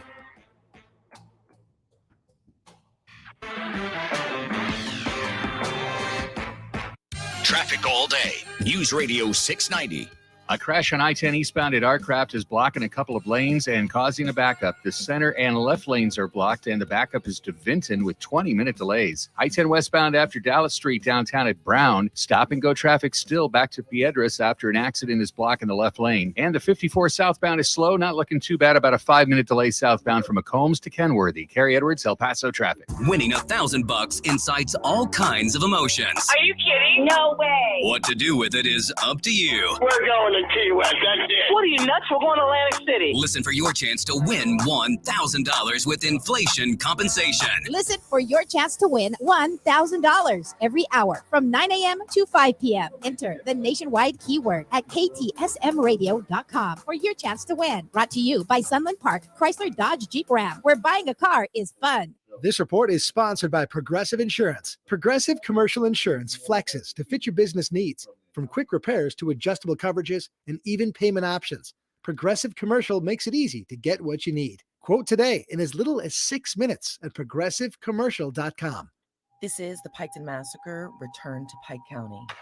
New details into what was uncovered at the gruesome crime scenes in Pike County. Accused murderer George Wagner faces a judge and jury. No Wagner family DNA was found at the crime scene. Will he face the death penalty or will he walk free? This case is about to blow wide open. Listen to the Piketon Massacre Season 4. Trials begin on the iHeartRadio app or wherever you get your podcasts. Hey, Texas. There are approximately 950,000 individuals in Texas living with a serious mental illness, which is an individual risk factor for severe COVID-19. If you or someone you know is living with a serious mental health condition, such as schizophrenia, major depressive disorder, or bipolar disorder, make sure they know where to go this holiday season to stay safe and healthy. Visit covidvaccine.texas.gov to find resources and location information for vaccine providers near you. Stay healthy, Texas. Texting enrolls you into recurring automated text messages. Consent not required to purchase. Message and data rates may apply. Hey, Dan, how you doing? Haven't seen you around the gym for a while. Yeah, I've really fallen off. Since I turned 40, I just don't get the results I used to get. Could be lower testosterone. Lower T? Yeah, I went through it a while back. Once you hit 40, your body has less free testosterone. I got Nugenix Total T, and it's made a huge difference for me. I've seen that ad on TV. Is it for real? Oh, yeah. The patented key ingredient is something called Testofen, which helps boost free and total testosterone levels to help you trim up and stay lean. And it's made a difference for you? Man, I feel like I'm in my 20s again, at work, in the gym, and in the bedroom. Are they still giving out complimentary bottles for people to try it for themselves? Yeah, you just need to send them a text. Text HUNK to 42424 right now for your complimentary bottle of Nugenix Total T, the #1 selling testosterone booster at GNC. Plus, text now and we'll include a bottle of Nugenix Thermo, our most powerful fat incinerator ever, to help you get back into shape fast, absolutely free. Text HUNK to 42424. That's HUNK to 42424. News Radio 690 KTSM El Paso. Live from the KTSM AM 690 studios, it's Talk El Paso with Andrew J. Polk. To be a part of the show, call 915-544-KTSM or follow on Facebook at facebook.com/Talk El Paso. Now here's your host, Andrew J. Polk. Thank you all so very much for joining us here for Talk El Paso, airing live on News Radio 690 KTSM. I'm your host, Andrew J. Polk. Thank you for tuning in, however you may be doing so, be it on air, online, live, streaming through the free and reliable iHeartRadio app, or joining us over on the various social media pages we are up on these days, facebook.com/Talk El Paso, the Talk El Paso channel over on YouTube, Twitter at Talk El Paso, or twitch.tv, Andrew J. Polk.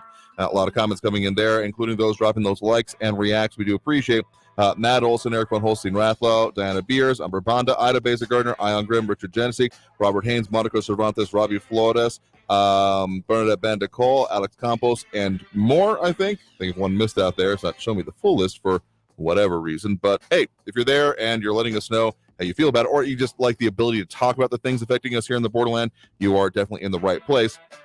And Eric Von Holstein-Rathlow is to underscore the kind of previous topic about the potential of spillover, saying, does anyone remember when a stray bullet hit our courthouse? This just shows some of my thinking. My initial thought was which time, because there was both in the more recent part of violence and then going back to the Mexican Revolution, which I'd been doing some research on a little bit more recently than that. So yeah, that certainly has happened. And that's why I say, I mean, there have been incidents to be put here, but as any kind of like, roving or battles coming onto this side, no. But I will also say it's never exactly comfortable to be next to any kind of potential or even ongoing violence. Not a good thing. And that's not to say, so don't worry about it, but we'll keep it in perspective, I guess is the best way to put it there. But other calls and comments coming in, including Diana Beers, appreciating the previous caller, and some other comments coming in. But let's go back to those phone lines now. Again, the number to call, and Matt Olson tuning in as well. The number to call, 915-544-5876, 544-KTSM. We do have Eric on the and Eric Von Holstein-Rathlow clarifying that he don't remember the Mexican Revolution. Neither do I, but there's research there. But so on the line right now, we do have Eric on the east side with us right now. Eric, thanks for joining us. Hello. Yes. Can you hear me? You got some noise in the background there. Okay. Well, yeah. The majority of these immigrants coming here, they're Christian Hispanics. Mm-hmm. And it's intellectually dishonest, and it wouldn't be intellectually dishonest to say that it's racist to say that they're Chinese immigrants, foreigners who need to assimilate. That's logical. But in regards to yesterday's call, maybe there was some miscommunication. Mm-hmm. But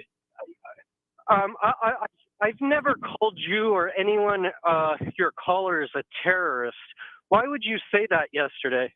Because you've literally called me a terrorist on phone calls or directly supporting of terrorism. No, that's I've never called you a terrorist. That's yeah. I said that the dehumanizing and demonizing language used by conservative media hosts and conservatives caused the terrorism in our city against Hispanics. I'm not calling you a terrorist by saying that. And you were saying that when to defend Barbara, my accusations against Barbara's white supremacist comments on your page. You know, and I was rereading it. She said, "Our race is our nation," and I looked up that phrase, and that's an old school white supremacist phrase, and it was accompanied by a book saying that European Americans need to be protected from the invading Hispanics and brown people. Okay, let's just get a few things straight here that I don't have the exact time code on me, but you have literally referred to me, or at least the standpoint you assume that I am taking, as terroristic. So I'm not going to quibble about that point of it here. And actually, the point you brought up there, the idea of our race is our nation. Okay, anyone who claims that common European heritage and like European unity is kind of an idiot in my mind, because the idea of Europeans being united on just about anything. Look at the current state of European politics as how united that is. I mean, Brexit comes to mind. And even you want to go even just within the UK, let's take that example. Tell someone from Scotland and is proud to be Scottish in their heritage, and tell them, yeah, your proud shared heritage with the English, and you just started a fight. So the idea of that is, yeah, it's revisionist at best. And given the conflict that has happened on that continent and how 2 world wars have been started on it, to say that there's this real peaceful and real camaraderie that has happened there is just, it doesn't stand up to any level of analysis. So yes, anyone espousing the idea that the Europeans and the people of the essence of there need to be united in any part of it, and always have been. That's why when we start talking about phrases involving heritage, like I am proud of parts of my heritage that I'm lucky enough to be able to have had ancestors in the past who kept documentation of what they were and where they came from and of their lives. So I have some ability to point to English, Scottish, Polish, Norwegian, and those kind of roots. And I'm proud of those parts of it and the parts that I know of it and have the understanding of. I mean, there's always parts that are making you being like, yeah, well, those aren't the decisions I would have made, but being able to know about it and therefore, pass it on and learn lessons from it is very important to me. But anyone saying that, we got this shared European heritage and, European culture, which is not a thing. There's Spanish, there's English, there's Welsh, there's French, there's Hungarian, there's Polish. There are all these aspects of the culture. But anyone saying that, European in general, that's like saying, the shared California and Texas heritage. That's another pretty good way to start a fight. So if you're really wanting to come at anyone and saying that, and I've actually spoken with Barbara about that previously, about if she made those kind of statements, and she pretty much, I'm not going to try to speak for her, but this is a specific question I asked her because that came up, because I don't remember that being said either. And she says, absolutely not. That is not something she brought up as part of that there. So if you're wanting to put forth these people, I guess the real part and what were coming in the comments yesterday is where before even one had even said anything, you were already saying that, these people are bad and we shouldn't listen to them, which is not how this works. Eric, you there? Nope. Eric, the screenshots. I showed you the screenshots of her saying that on your page, along with white supremacist information sources accompanying it. And you yesterday you were trying to say that I was just using the label white supremacist as if it were an ad hominem, that we should ignore her comments because of that.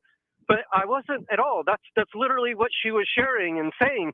And for her to say like she cares about the green card holders' costs going up because of Biden's tax, that's absurd. She thinks a race war is going to be caused by these immigrants. As much as you love putting up straw man ideas of taking the worst versions of someone's potential idea and presenting it as absolutely what they are supporting there, yeah, come on, my dude. But beyond that, it's not even that you're saying that you do love your labels. Let's be honest with this. And be perfectly honest, beyond that, I'm not really interested in this quibbling and back and forth. If you want to discuss ideas and the importance of it, the policies that are coming up here, that's what we do. If you want to have this schoolyard, no, you didn't. I didn't do that. You did that. We're getting down to like an I'm a rubber, you are glue kind of discussion here. So we're that's not what we're going to do here, plain and simple. That's not the focus of this show. But to be more specific of it, wasn't saying that you are using labels incorrectly or I disagree with the way you're using it and therefore you're wrong. What I'm saying is that, again, this is the core idea I kind of came down to yesterday, is that I have no idea what you stand for except for opposition to others. I don't know what you actually want to see done, what should be done, and if you want to talk about those, we can. We certainly can. It's what we exist to do here. It's kind of the thesis of the show, to talk about the things that affect us in the borderland, and, you know, a little bit more expanded on Fridays like we do. But seriously, if you're just wanting to say these people are bad, and I'm even assuming that the question I would ask you, the follow-up then, is okay, what should they do different then? If the answer is, well, they should stop sucking as much. Yeah, that's not helpful. That's not discussion. That's just you wanting to shout at someone else, which is not what we do here. So we're going to move on from there. So if you want to talk about issues, the things that are important and affecting us here, you are welcome to. But until we reach that point here, we're going to move on for now. Anyway, getting back to this, we got to take that next break now, and we'll get back to the phone lines after this with more calls. Stay tuned. More Talk El Paso after this break here on News Radio 690 KTSM. I am your host, Andrew J. Polk. The comments, we'll get into more of those as well. There's a lot of them giving me some life there. But back after this break with more Talk El Paso here on News Radio 690 KTSM. Stay tuned.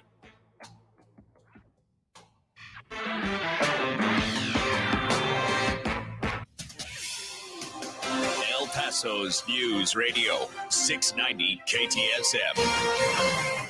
Hello, everyone. This is Robert Olguin with your KFOX 14 news update. El Paso water customers will see an increase of $9 per month on their monthly bills. The Public Service Board today approved El Paso Water's budget that included that $9 increase. The budget, rates, and fees will go into effect on March 1st. The increase does not affect businesses. That $9 increase a month is strictly for residential customers. An El Paso musician was sentenced to 12 years in prison for child pornography charges. A judge sentenced 29-year-old Peter Sebastian Felix on Tuesday. He also ordered a lifetime of supervision release. According to court documents, Felix had been exchanging sexually explicit images with a minor. Felix was in a rock band, and prosecutors say he used his popularity to gain the trust of underage girls. This has been your KFOX 14 news update. I'm Robert Olguin. News Radio 690. Traffic all day. Big delays from an accident blocking a couple of lanes. I-10 eastbound at Artcraft. The center and the left lanes are blocked from that accident. And there's a 52-minute backup on the I-10 eastbound back to Vinton. On the I-10 westbound after Dallas downtown near Brown, that crash is cleared. All lanes are back open.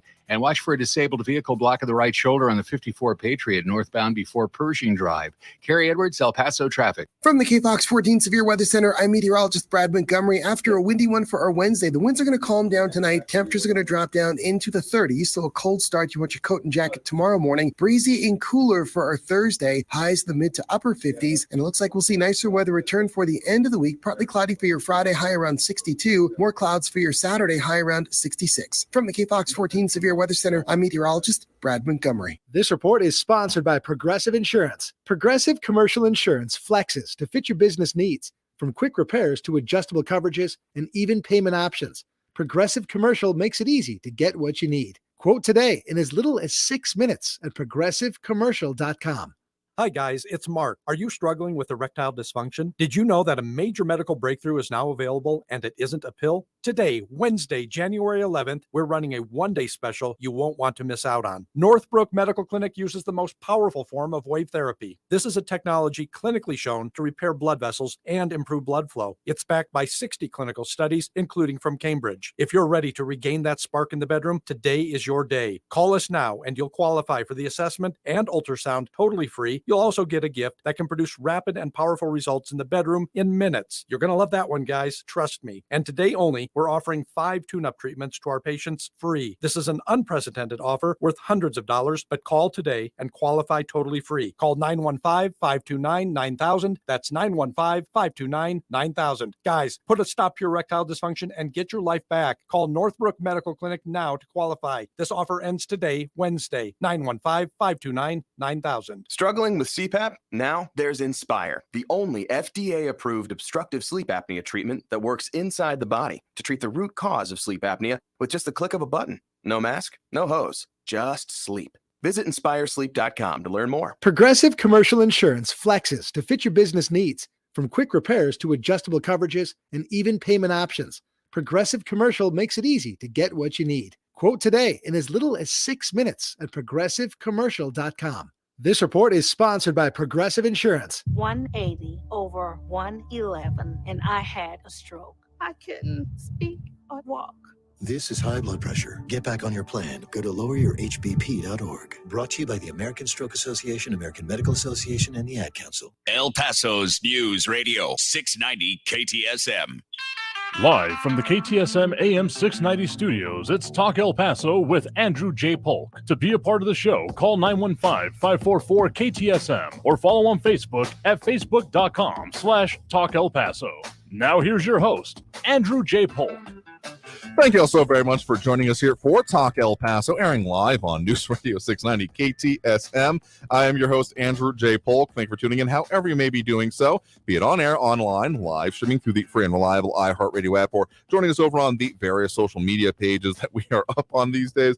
The comments are always interesting, and that's part of the reason we keep them around. Some very simple policies and to talk about the issues, or any issue. Well, I'll take any issue at certain points here, but at the very least what we put on air and what we're going to be discussing here are the things that affect us here in the borderland, one of which actually coming in not too long before our show here, wanted to mention that it was actually going to be an update for future elections. No, it's not going to play the election music right now, but State Senator Cesar Blanco, which does cover our area, is actually going to be back on the ballots in 2024. So that's another highlight to look forward to there. As part of the redistricting that happened, the term cycle was reset, and he drew the straw to be on the next ballot. So that's an interesting update to come there. And one of the things coming out of the early parts of the Texas legislature. But let's get back and squeeze in on the phone calls that we can here before we end the program. We do have Andrew on the west side here with us right now. Andrew, thanks for joining us. Yes, thank you very much. Once again, Andrew, I must commend Greg Abbott on his efforts to secure the border. Okay, it's the Operation Lone Star parts of it and the extra enforcement we've seen around those ways? Yes, sir. That's probably one of the reasons it's been able to mitigate some of this. I mean, it's like I said, it's like, putting a bucket under a faucet, and we definitely need to turn off the faucet or control the times that faucet is opened. I mean, yeah, there's a lot of ways that analogy is, though the one I keep coming back to is the idea of the pressure on the back end, because this is not you turn the faucet off and, I don't have to worry about the pressure anymore. We're dealing with an increasingly amount of it. And now, I'm not saying that is therefore Greg Abbott's fault or really any state policy. That's firmly nationally, because Title 42, even as it has been in place, and by the way, I keep meaning to mention this with all the other conversation we've had today about it, about the fact that we're going to be having more discussion about it actually coming up tomorrow on the program. We're going to be having on Dylan Corbett, the executive director of the Hope Border Institute, which is both kind of involved in the local nonprofit community when it comes to these issues, but are more involved in like the study of it. And so we'll be having some conversations with him on his perspective and his organizations on what actually, the policies that have been in place, what the changes that have been proposed so far. And I'm just going to say, spoiler alert, they're not exactly totally pleased with the Biden administration and what has been proposed so far, but that'll be coming up tomorrow as a kind of, again, the national and policy part of it. Yes, agreed. Now for, a path to citizenship, well, you can't just make a broad statement like that. Yes, I'm all for DACA recipients getting some sort of legal status, residency. But, when you say path to citizenship, a lot of people construe that as automatic citizenship. It should be stated as a remedy for them to remain here legally, at least. To start out as temporary residents and then permanent residents, and then after your 5 years, you can apply for U.S. citizenship. I mean, yeah, if there isn't actually an off-ramp, so to speak, from being in any kind of less than legal gray zone or position, if there isn't something to be done about that besides, well, you're going to get deported, what incentive is there for people to essentially come out of the shadows is the problem I keep running into when we go through these kind of thoughts with it. So yeah, they're looking at possibilities for it, but I got to say that sometimes the ideas end up seeming a bit more punitive, like, oh, well, you've done bad and therefore you have to have something bad happen to you. Like when it comes back to you have to go back and get in line, those kind of suggestions. Like, I'm not saying that there isn't any reasoning behind them, but I just don't see them as being realistic solutions then, because if someone is already existing in that situation, however awful it may be for either them or for the country at large, what's the incentive for them to then remove themselves from it if there's not something essentially better to go to? Yes, understood. And I've known people that have gotten their residency under the Immigration Reform Act of 1986. I believe, and I say I believe, it was also known as Simpson-Mazzoli. Yeah, that's a bit before my time, but yeah, that sounds about right. I mean, we're talking about what happened during the, towards the end of the Reagan administration. Correct. Now, like I said, I've been down to South El Paso, and it's the area of Father Ram and Oregon. I know that area well. My mom grew up in that area. My grandfather and his father, my great grandfather, owned a funeral parlor down there, Arias Payan Funeral, at the beginning to mid part of the last century. And I've had a chance to talk to these immigrants down there. And yeah, they're, a lot of them are trying to find jobs, but with no legal status, they can't work. And particularly the way that they are then without, again, status or even, travel papers in some of the cases that we keep running into, they're also then kind of stuck here because, again, the alternative is to either stay in that situation or go to authorities and potentially be removed, deported, etc. So that kind of further compounds the situation, I got to say. Yeah, well, it's not a pleasant scenario down there. Like I was down there today, and it is not a pleasant sight out there, and that's something that the president should have seen out there for himself. And like I said, a lot of these people, the people I've talked to, they're pretty nice people. They're definitely not vexatious like Raul or Eric, that's for sure. But anyway, like I said, the door was taken off the hinges, and now we got to find a way to put it back in. And like I said, I'm not for I'm for secure borders, but you need to have a door on that border and have it controlled. I mean, yeah, that's why, again, as much as we've talked about the visits, not so much about like where they went, who they saw, those kind of things, but okay, what might actually come out of this? That's the kind of conversation that we'll have a little bit further this week. Again, as I mentioned, what's coming up tomorrow. Yeah, I know what you mean. And like I said, I know that area of South El Paso very, very well. Like I said, my mom was from that area. My family was from that area. My mom and dad went to Bowie High School. And so, yeah, I know that area very well. Anyway, Andrew, I turn the mic over to you. Have a good evening. Yeah, you too as well. Thanks for the point in the call. You have a good one there on your own. Take care. All right, with that, let's squeeze in at least one or two more calls here, see what we can get to. We do have Frankie and Messia on the line with us here right now. Frankie, thanks for joining us. This is stutteringly sick. This is beyond the pale of normal humancy. This false whataboutism, false equivalency stuff.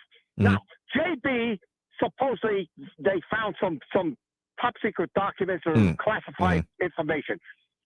And all the conservative kooks out there say, hey, look at that. He did the same thing as the Donnie Dotar doofus. No way, Jose. It's not anywhere close to what the Donnie Dotar doofus did. Now, having said that, this whole thing about, by the way, let me mention something. This nut job in New York, the 3rd Congressional District, this Santos guy. Good grief. What is the matter? How is it that this guy is still even dating to throw him out? My God, I'm pretty sure I'm a native ex-New Yorker guy. But this guy, what's the matter with you New Yorkers out there that you put this jerk out there as your representative? This is nuts. This is crazy. I'll tell you, Veronica, the great Veronica Escobar, needs to take the lead and get out there on the floor of the Congress of the United States and smash this guy to smithereens. And that's what I want to say. I understand what you're saying there, and I mean, yeah, talking about the national legislature, it's been interesting to see, and some people feigning not so much surprise, I think, about your points of origin there, Frankie. But on the idea of something being done about, this George Santos guy, I mean, there's obviously his own local, within New York state, that is, wanting to see something being done, potentially removal. Whether or not there's a recall effort, we'll see from that point. And then within the legislature, there is the possibility of like censure and removal from the office, but that would pretty much take the leadership currently within the chamber to do that, and there hasn't been seeming to be that much appetite for it yet, particularly since he was it was a important enough part of what was then the speaker vote and all that kind of things here. So I wouldn't hold my breath about anything happening substantively immediately, but yeah, there's still the possibilities, I would say. Well, unfortunately, in a national situation, there's no such thing as a recall. At the state level, you could recall a governor, recall a state senator, that kind of thing. But in the national level, there's a different thought process involved in there. So the only way this could be happening is if the Republican kooks out there say, hey, we're going to throw your butt out. And if they don't, and by the way, the only reason he was still there before all this nonsense about that Speaker Craven McCready, they wanted him in there to be able to vote. Now he's finished with that. Now they're going to throw him overboard. Mark my words on that. Mark my words. But we'll see if that, again, it's a possibility, but we'll see if the appetite comes forth there. I mean, if he keeps making whatever you want to describe him, a fool or whatever about himself out there, potentially. But again, we'll see. It's a distinct possibility, I do feel. Well, I want to tell you one thing. If I was still in New York, I'd punch his lights out. That's a New York way. We do that stuff. I'll jam your face into a locker for crying out loud. That's what we do. That's how we do things in New York. But I'm in New Mexico. We don't do that now. So that's all I want to say. Probably for the best there. Well, thank you for the point in the call, Frankie. Do appreciate it. All right, keep me on, because I got that stupid static again. All right, well, at the end of the show here, so I think we'll keep you on through the end there. But we got time for one more quick call. We have George over in Central. George, we got about 2 minutes left. Good evening, Andrew. Thank you for taking my call. I've been listening for a long time. This first time I decided to call. I appreciate that. Thank you. For like many of us in El Paso, I'm a naturalized citizen. I did it the right way. Served our country in service. The first thing is that I don't understand. Nobody in this administration or in this government has told us why what's happening now with immigration is a good thing for us. What are the benefits to our country of allowing so many people coming in, straining our resources, and really causing havoc? I can guarantee you that the majority of those people are not being vetted. And I'm all for immigration. I was born in Mexico. But I don't understand nobody has come out and said, hey, we're doing this because X. I just want to hear your comment on that, Drew. I wish I could give you a concise one there because it's a very complicated situation. Okay, I can at least say part of what the administration is going on. And again, this will be a conversation we'll be having on our air tomorrow. So, but this is not a made to say, well, I'm want to get rid of this comment here. We'll definitely be delving into this. And part of kind of the back end of it is that the U.S. has, of course, signed on to several international kind of concepts and convention when it comes to the idea of asylum, refugees, etc. And that's at least part of what is driving. It's part of the response. I mean, actually, as we've kind of heard from some local officials and stakeholders yesterday in some of the clips we were playing, there's also there's a demand for it, particularly for, the what we still call unskilled labor, which is a phrase I don't like because you show me any job that takes, two brain cells to work together, and there's a level of skill that it still takes, but it's not, say, taking a trade or certification part with it. There's demand for that comes in here, particularly, given the way the labor market is right now, it's seen in some ways as a solution for that. So there's a whole lot of parts of it. So those are the couple that come to mind here, both what the administration has put out as well as some of the other economic things. But tell you what, we will definitely get into this more tomorrow on the program. That'll be the crux of the interview that we have for that there. So be sure to tune in for that one as well. But otherwise, do appreciate the point in the call. You have a good one there. And with that, we have got to take that next break right now in order to be able to make the end of the hour. So again, we'll be taking more of those calls tomorrow on the show. But for the meantime, stay tuned. We'll talk El Paso. Tell you what coming up for you after this break here on News Radio 690 KTSM.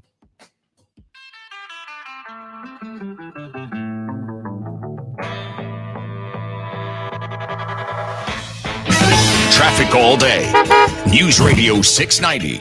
If you're in that long backup on the I-10 eastbound in the Upper Valley because of that crash at Artcraft, it's getting better. Delays are 36-minute long between Vinton to Artcraft, but that's less than half of what it was about 15 minutes ago. An accident's blocking the right lane on Trans Mountain westbound after Dyer, and stop-and-go traffic on the 54 southbound between McCombs and Kenworthy with 7-minute delays. Kerry Edwards, El Paso traffic. This report is sponsored by Progressive Insurance. Progressive Commercial Insurance flexes to fit your business needs. From quick repairs to adjustable coverages and even payment options, Progressive Commercial makes it easy to get what you need. Quote today in as little as 6 minutes at progressivecommercial.com.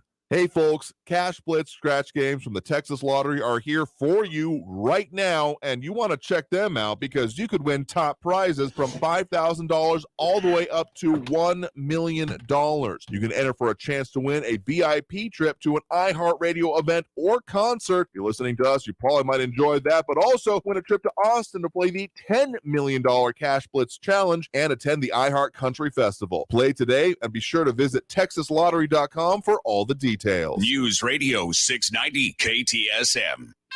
Live from the KTSM AM 690 studios, it's Talk El Paso with Andrew J. Polk. To be a part of the show, follow on Facebook at facebook.com/Talk El Paso. Now here's your host, Andrew J. Polk. Thank you all so very much for joining us here for Talk El Paso and having tuned in for us on this program. I've been your host, Andrew J. Polk. Again, quick note up what we got coming up for you again tomorrow. Conversation with Dylan Corbett, Executive Director for the Hope Border Institute, both their study, the work they do, perspective on, well, what might be coming out of the policy out of these recent visits, but also the concrete things that have already been put into place, including the expansion of Title 42, the potential use of those kind of removals under Title 8, and just all the pictures, including response to the question that I was able to ask Governor Greg Abbott. So another jam-packed end of the week here for you, so stay tuned for that tomorrow on the program, as we're going to be live 4 to 6 p.m. as we are every Monday through Friday. So until then, we'll have to leave it there for today. I want to thank everyone that did tune in, call in, comment, participate in the show in any way, if you're just listening. But in that case, make sure to take it into the rest of your life as well. Don't let these conversations and ideas die here, because we need to talk about these things and what affects us here in the borderline, the entire reason we do this. So until next time, stay safe out there. Look twice for motorcycles when out on the road, and have a great evening, y'all. We'll see you tomorrow. Traffic all day. News Radio 690. If you're in that long backup on the I-10 eastbound in the Upper Valley because of that crash at Artcraft, it's getting better. Delays are 36-minute long between Vinton to Artcraft, but that's less than half of what it was about 15 minutes ago. An accident's blocking the right lane on Trans Mountain westbound after Dyer, and stop-and-go traffic on the 54 southbound between McCombs and Kenworthy with 7-minute delays. Kerry Edwards, El Paso traffic. Why do you buckle up when you get in your truck? Maybe you do it to get home safely to your loved ones, or because you take your job as a professional driver seriously, or because you want to follow the law to stay safe. Remember, it doesn't matter how long you've been driving, or even if it's a quick trip. Wear your seatbelt to stay safe on the road. Learn more at www.sharetheroadsafely.gov. That's www.sharetheroadsafely.gov. And remember to buckle up when you get behind the wheel. Paid for by FMCSA. Portions of the following program were pre-recorded. In 50 feet, turn left. Why are you driving so slowly? After a few drinks, I'm taking it slow. Well, you're not fooling the cop behind you. What? Get ready to pay in 0.1 miles. Getting pulled over for buzz driving could cost you around $10,000 in fines, legal fees, and increased insurance rates. Nothing kills a buzz like getting pulled over for buzz driving, because buzz driving is drunk driving. Brought to you by the National Highway Traffic Safety Administration. News and on Ad the hour Council. and a half. Traffic and weather all day. News Radio 690 is KTSM AM El Paso, an iHeart radio station. NBC News Radio, I'm Brian Shook. The FAA says a corrupted file was the cause of thousands of flight delays on Wednesday. All domestic flight departures were briefly halted by the FAA early Wednesday morning, which caused over 8,000 delays as well as over 1,000 cancellations. Officials now say a corrupted file affected the primary and backup notice-to-air mission system. Storms will continue through the weekend in California.